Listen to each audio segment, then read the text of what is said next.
Hi, I'm Alice Githui, the Bounce Back Coach, and this is the Bounce Back Voice Podcast because life isn't over yet. Each week, I hold space for real, raw healing, the kind that honors your grief, your growth, and your slow return to yourself. This is your reminder. You're not too far gone. You're not too late, and yes, you're allowed to be you. Today's episode is called Becoming Whole, Not Perfect. Because healing doesn't always come with fireworks. Sometimes it begins with a single tear you never expected. Let's dive in. We live in a world that tells us to fix everything fast, clean, flawless. But what if that pressure is what's actually holding us back? I have met so many people tired, burnt out, trying to patch every crack, smooth every edge, hide every flaw. It's called putting on the makeup of life. But here is what I have learned, not just from coaching others, but from walking through my own disappointments, that perfection is a myth. It is an impossible standard. It steals our joy, and it stalls our healing. Wholeness, on the other hand, invites us to show up with our scars, with our stumbles, with all our stories, messy and beautiful. Wholeness means embracing the broken parts, the shadows, the grief, the cracks, the mistakes. It's a daily practice of coming back home to yourself, just like I share in the chapter Come Back Home from my book Bounce Back, Life is Not Over Yet. For me, that meant redefining where my worth came from.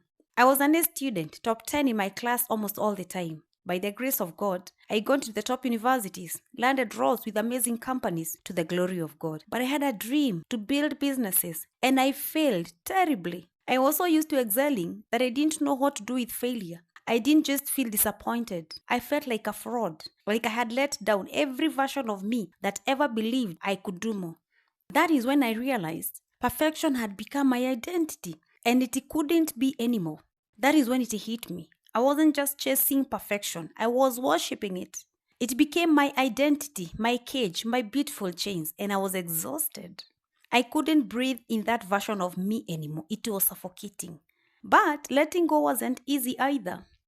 I had wrapped so much of my identity in performance, in being the one who always got it right. But eventually, that striving broke me. And in the silence that followed, I started to hear something deeper, a whisper, not of who I had been, but of who I was becoming. That failure wasn't the end, it was the beginning, not of becoming who I was, but who I really am. And as I started peeling back the layers of my own perfectionism, I realized something, that this wasn't just my story. It's generational, cultural, woven into the air we breathe and the stories we tell ourselves about what makes us enough. And this pressure, it starts very young.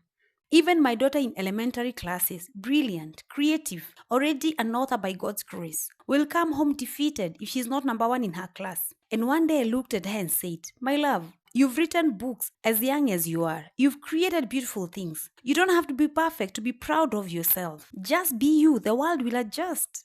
And as I said it, I felt the words land in my own heart too. And maybe you felt that too. That quiet ache of feeling like you are only worth when you're winning. Like your value is tied to being the best, not just being you. We are not here to be flawless. We are here to be faithful to what is true, to what is healing, to what is whole, and to what God created us to be and to do. Take a deep breath with me. Ask yourself, where in my life have I been chasing perfection instead of wholeness?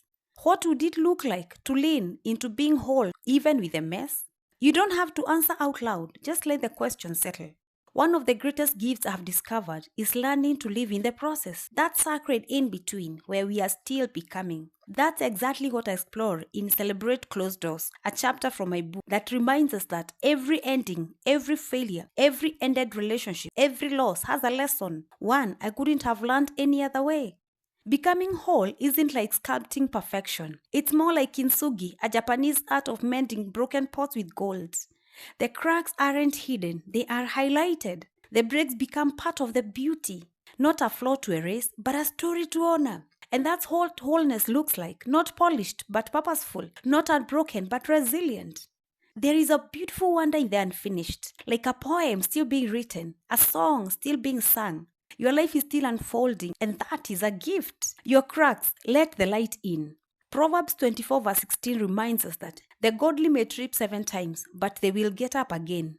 This means that failure is not a sign of imperfection, but a part of God's refining process. Embrace the lessons, continue your journey with faith, and hold close to the promise of Psalms 139. I praise you because I'm fearfully and wonderfully made. Your works are wonderful. I know that full well. Remember, you are God's masterpiece, fearfully made, beautifully restored through every step.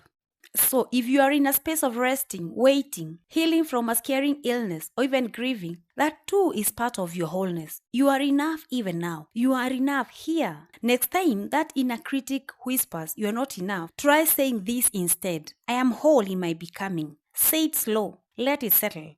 Because you're not broken. You're just being reformed, and that is sacred.